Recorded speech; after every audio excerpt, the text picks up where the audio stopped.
Agora são 8h50. Vamos falar de mais carnaval. Desta vez, vamos falar do bloco Pagu. Olha só o nome, né? Já diz tudo, né? Feminista, maravilhosa, Pagu, delícia. Tá aqui a Mariana Bastos, fundadora desse bloco. Tudo bem, Mariana? Tudo bem, bom dia. Bom dia. Conta pra gente primeiro como é que surgiu esse bloco Pagu e qual que enfim, a ideia de ter um bloco, né, que tem muitas mulheres, né? Uhum. Só na bateria, só pra gente começar. Quantas tem na bateria? 140. Olha aí, 140 na bateria. Mas vamos lá, conta a história com um pouquinho do bloco. Então, o bloco nasceu no finalzinho de 2016, né? Quando São Paulo estava abrindo os braços aí pro carnaval. A gente tinha, eu e a outra fundadora, que é a Tereza Menezes, a gente tinha uma vontade de criar alguma coisa, mas que não fosse um bloco qualquer, que fosse alguma coisa que tivesse um conceito próprio, enfim, que a gente pudesse falar de alguma coisa que fosse mais interessante do que simplesmente só sair, né? E aí a gente entendeu que a gente gostaria de falar sobre as grandes intérpretes, compositoras da música brasileira, mas conforme a gente foi pesquisando esse tema, a gente foi entendendo que o carnaval era um momento delicado para as mulheres, onde a mulher sofre muito assédio, muita violência, onde a gente podia, de repente, criar algo que ampliasse a participação da mulher no carnaval. Então, por exemplo, a gente criou uma bateria feminina. Até pouco tempo atrás, assim, em muitos blocos, até hoje ainda existe isso, das mulheres não poderem tocar determinados instrumentos, em outros blocos os instrumentos mais pesados, o surdo, enfim. Então a gente entendeu que era um espaço também onde a gente poderia tornar isso possível. E aí o bloco nasceu desse jeito e foi, né, ganhando essa bandeira mais, com essa conotação mais social, assim, digamos. E quais são os instrumentos que fazem parte? Surdo, caixa, repique, chequerê, rocaria e agogô. Tá, e aí as mulheres tocam todos, e vocês têm inclusive oficinas, né, para ensinar Sim. as mulheres. Sim, quando a gente entra a partir de agosto, mais ou menos, entre julho e agosto a gente abre as vagas da oficina. Então as mulheres podem entrar sem nunca terem tocado um instrumento e elas aprendem lá. Tem gente que está com a gente já desde o primeiro ano, né? A gente está indo para o nosso 4º ano, então tem gente que já está muito craque, tem gente que entra e vai pegando e aprendendo, e todo ano a gente abre essa possibilidade. Esse ano a gente abriu essa quantidade de vagas que esgotaram bem rápido, assim, e a gente fica bem feliz por isso, porque tem bastante interesse das mulheres em ocuparem aí a percussão dentro do carnaval. Você falou que em uma semana, quantas que vocês conseguiram? Em uma semana esgotou. Menos de uma semana, na verdade. A gente abriu, a gente sempre solta via redes sociais. Sim.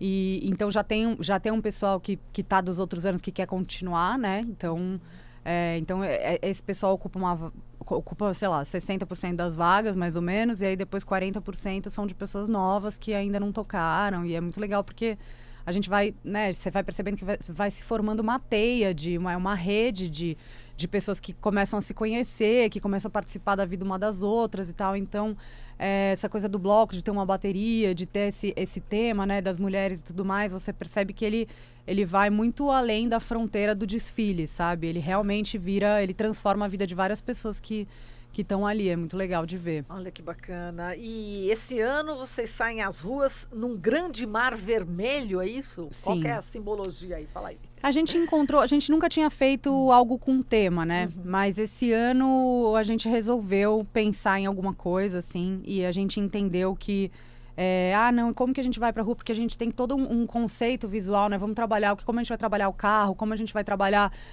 a camiseta da bateria, como a gente vai trabalhar o figurino da banda. E a gente entendeu que o vermelho, ele é uma cor que permeia os universos particulares de cada mulher, assim, porque você tem... A gente passou 2019 aí infelizmente, com um recorde de índice de feminicídio. A gente tem, né, mulheres trans, cis, negras, indígenas, brancas morrendo violentamente todos os dias. A gente também tem a questão da menstruação. Então a gente acha que o vermelho ele está presente na vida das mulheres de maneiras diferentes. Então a gente quis trazer essa lembrança, digamos assim. Agora você falou em transformação das mulheres que fazem parte, né? Que você falou que é muito mais além da própria rua, do próprio desfile e tal. Você tem alguma história assim que você possa contar, assim, de uma transformação? Ah, tem histórias muito bonitas. Tem uma história, por exemplo, de uma ritmista que é uma pessoa que tem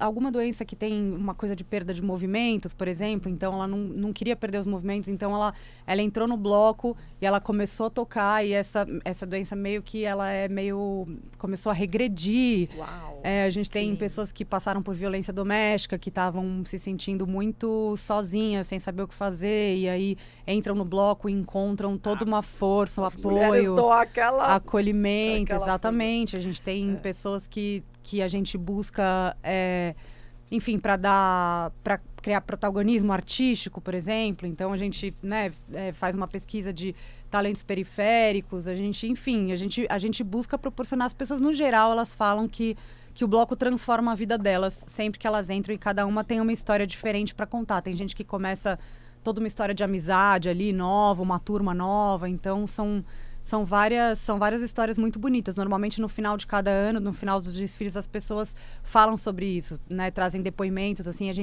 e aí se revela várias histórias muito bonitas por trás do bloco, assim. Que legal. E a escolha de Pagu, hein? Então, Pagu, a gente queria alguém que imediatamente remetesse a alguém que estava à frente do seu tempo, né? Alguém que tivesse... que representasse a busca pela liberdade, alguém que, né, que desafiasse os costumes tradicionais em busca de igualdade, enfim. Então, a Pagu, como era essa mulher multifacetada, talentosa e também muito, assim, que desafiava o padrão, né? Então a gente entendeu que ela poderia ser uma boa representante para dar nome ao nosso bloco. Que maravilha. Ela nasceu em São João da Boa Vista, mas viveu bastante em Santos, minha cidade. É verdade.